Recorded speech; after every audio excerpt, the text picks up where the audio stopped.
আজকে কিছু কথা বলবো আমাদের দেশের বিষয় নিয়ে, বাংলাদেশের বিষয় নিয়ে আজকে কিছু কথা বলবো।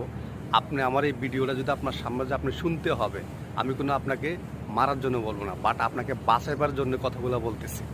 আপনারা মনোযোগ দিয়ে ভিডিওগুলো শুনেন। দেখেন, আমরা বাংলাদেশের জনগণ শুধু আছি আওয়ামী লীগ, বিএনপি, জাতীয় পার্টি, জামাত বিভিন্ন ধরনের আরও দল বাড়িয়েছে।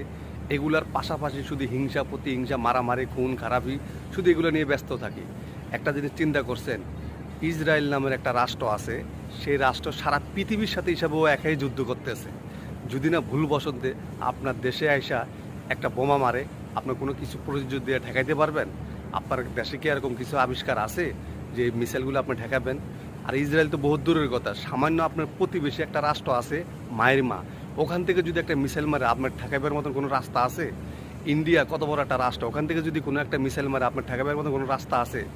আপনার দেশে কোনো বড় বড় অস্ত্রের উৎপাদন নাই, আপনার দেশে কোনো বড় বড় অস্ত্র নাই, এগুলো দিয়ে যে আপনি হয়তো কারোর সাথে যুদ্ধ করে টিকে থাকতে পারবেন, নাই। আমরা শুধু আছি এই রাজনীতি নিয়ে মারামারি, হিংসা পিন্নারি। আমি একটা কথাই বলবো, হয়তো আমার জায়গার থেকে আমরা বিভিন্ন ক্যাটাগরির মানুষ ধরনের আছি, আমরা সবার একটা কথাই বলবো, আহ্বান করব, সবাই শুধু আসেন, আমরা দেশের হয়তো বিভিন্ন বড় বড় অস্ত্রগুলা কীভাবে উৎপাদন করা যায় ওখানে কিছু টাকা খরচ করেন, ইনভেস্ট করেন, আপনার দেশকে রক্ষা করার জন্য আপনি এটা চেষ্টা করতে হবে। আশা করছি সবাই বুঝতে পারছেন।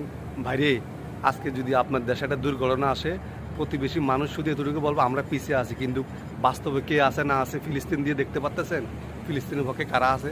সবাই খালি আছে, কিন্তু কাজের বেলা কেউ নাই। তো আমি একটা কথাই বলবো, আপনারা সবাই দেশের বড় বড় অস্ত্র উৎপাদন কীভাবে হয় এদিকে নজর দেন। আশা করছি সবাই বুঝতে পারছেন, সবাই ভালো থাকবেন। আসসালামু আলাইকুম। যদি কথার ভিতরে কোনো ভুল ত্রুটি হয় সবাই ক্ষমা দৃষ্টিতে তাকাইবেন।